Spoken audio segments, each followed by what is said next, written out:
What's up, guys? My name is Mad Phoenix, and I am back with another Kingdom Hearts discussion video. Because every week, pretty much, it's been very common that Kingdom Hearts 13 has been having news updates about the Kingdom Hearts development on Kingdom Hearts 2.8 and Kingdom Hearts 3. Mainly Kingdom Hearts 3 because Tetsuya Nomura said that Kingdom Hearts 3 is going to be coming out in the next year.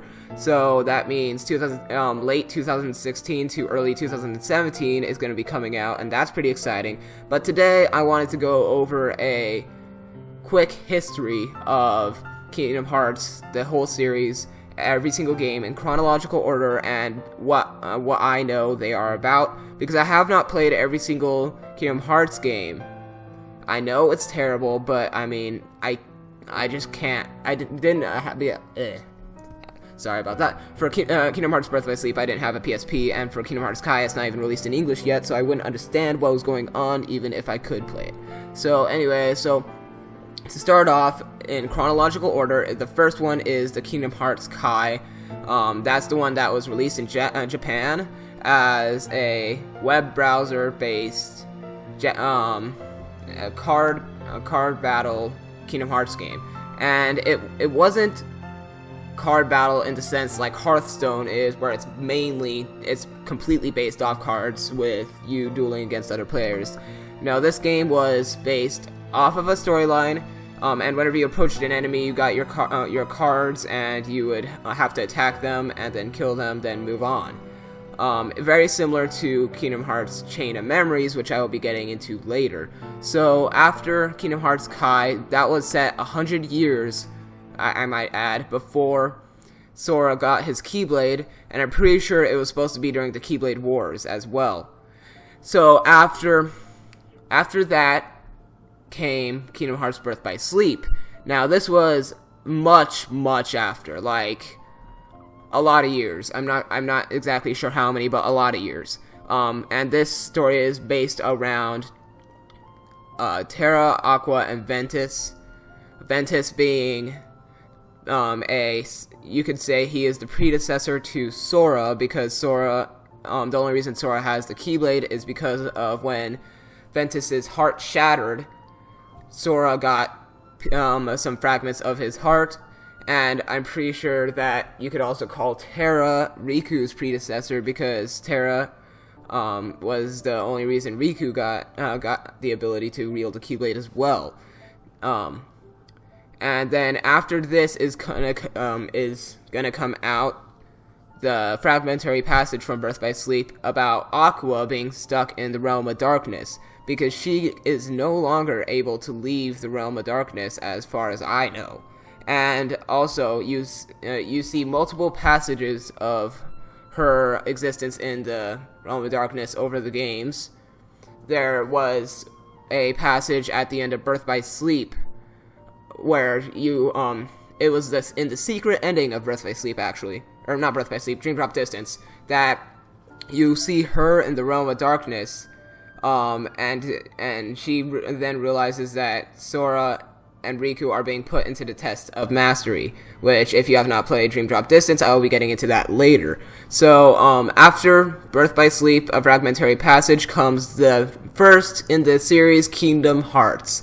And Kingdom Hearts was the first game to be released, and it takes place when Sora gets his Keyblade after the Destiny Islands becomes enveloped by darkness, and it's the heart of the world gets, well, just kind of killed. Now, for those of you who have played through the game, you know it is restored at the end of the game when Sora kills Ansem, and he travels through all these worlds to try and kill Ansem and find Riku and Kairi, who were split off to different worlds as well. Now, Riku in the first game fell into darkness, so he was able to walk around worlds using the hallway. But Sora wasn't able to do that. He had to use a gummy ship, which was a lot slower. And then he eventually makes it from Traverse Town, he makes it to Hollow Bastion, skipping like a lot of worlds here, sorry, but I am just trying to give a brief history. And then after he goes to Hollow Bastion, he unlocks the Realm of Darkness, or the End of the Worlds, as it is called in-game.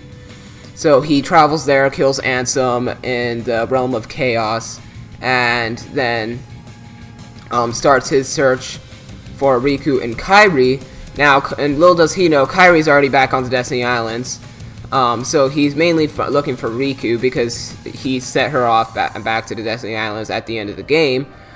And he comes upon the game Chain of Memories, or more specifically, the place Chain of Memories takes place, and that is in Castle Oblivion, the place where Ventus was placed because his heart was shattered.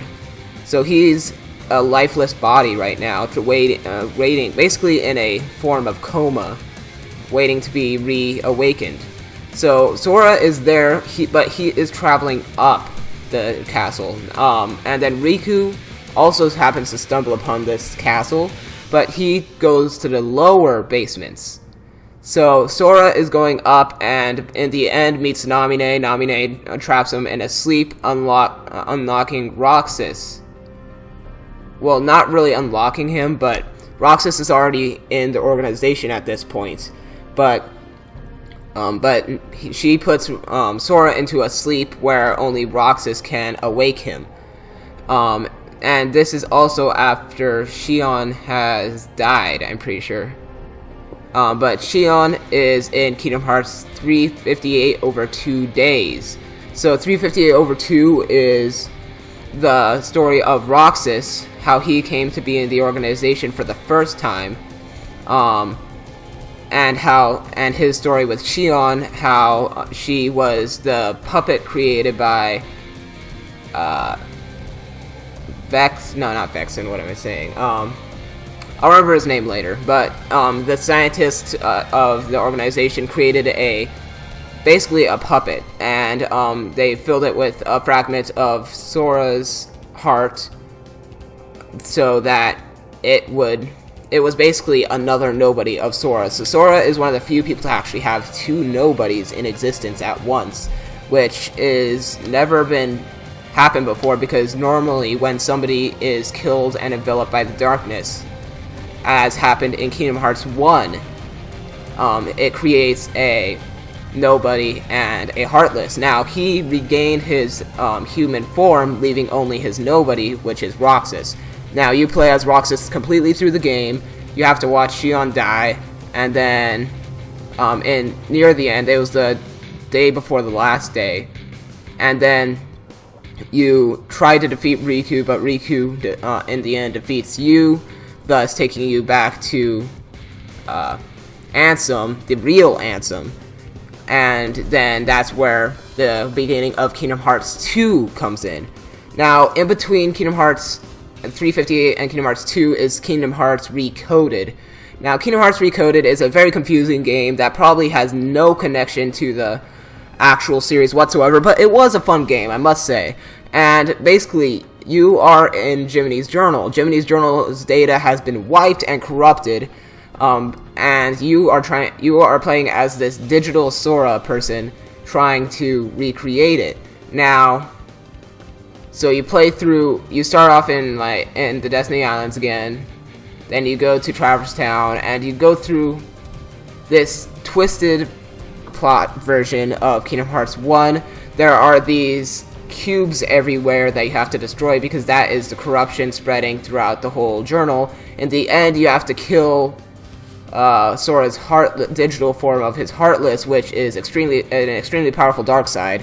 And then that's pretty much the whole story. I don't really see how it ties into this plot at all, but that's just me.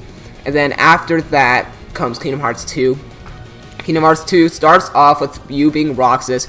He has lost all his memory of Xion, the organization, and Riku subduing him, and he is in the digital... No, he is in the real Traverse Town, not the digital. The digital version I will get into shortly, but then you play as Roxas in Traverse Town. You go... Not Traverse Town, Twilight Town. But anyways, either way, whatever world it is, you go awaken Sora, and then you play as Sora for the rest of the game. You go through so many worlds, so many new worlds, such as Port Royal, the Pride Lands, You get to go back to the Olympus Coliseum and just so many of these worlds fighting the organization and all the nobodies. Then you have a 1v1000 battle in Hollow Bastion that's really epic, and I just play it for fun whenever I can. And then you end up going to the world that never was, which is home to the castle, that never was, and that is where the nobodies are. Now, that is the nobodies' homeworld and the organization's homeworld. You end up storming the castle and killing Xemnas in the end, which was Xehanort's nobody. But because you killed both of them, you are Naminé is then rejoined with Kairi because she was some adverse form of Kairi's nobody. I don't exactly remember how that worked, because Kairi was never turned into a Heartless, so don't ask me how that works, I don't really remember, but yeah, so then Roxas is fully rejoined with Xion and Sora, because Xion has already been rejoined with Sora, so it was just Roxas's turn, and then Naminé is rejoined with Kairi, and then you think that's the end, but that's really not, because then comes in Kingdom Hearts Dream Drop Distance. With Dream Drop Distance is Sora and Riku, because Riku has already been has escaped his envelopment by the darkness. He's gotten rid of his Ansem Master of Darkness form, because that is the form he took shape of when he was cloaked, because when he could not show himself without appearing as Ansem. So then he and Sora are with Yen Sid, the person who gave Sora his drive forms in Kingdom Hearts 2, and Yen Sid puts them to the test of mastery.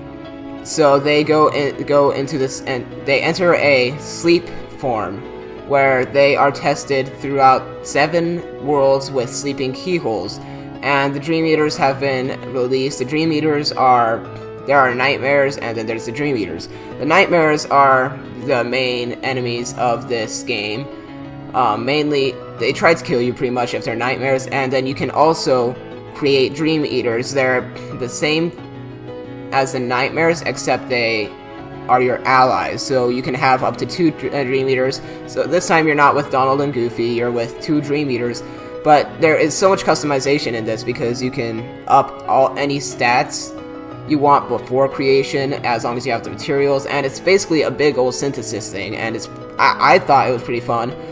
You also unlock the flow motion, which allows you to dash towards the wall, and then jump off of that wall, and you have like this pink stream flying after you and stuff, and it was actually shown off in the Kingdom Hearts 3 trailer, except you had blue as your stream instead of pink, which I found a lot cooler and all that.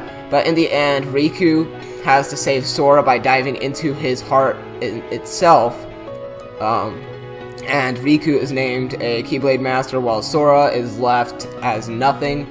And then in the end, secret ending, really cool, Kairi is selected as the final Keyblade Master, or final person to be trained to be a Keyblade Master, and somewhere in there, Axel gains the ability to wield the Keyblade too. Not really sure how that happened either, but oh well. A lot of plot twists in this, because Kairi has wielded a Keyblade before she was even selected, because if you remember, she wielded the Destiny's Embrace in Kingdom Hearts 2. At the end, towards the end, Riku copied his Keyblade, and when she picked it up, it became the Destiny's Embrace. Now, one can only assume that's going to be her Keyblade, but that is a completely another discussion video anyways. So that's basically the whole series shoved into around 15 minutes.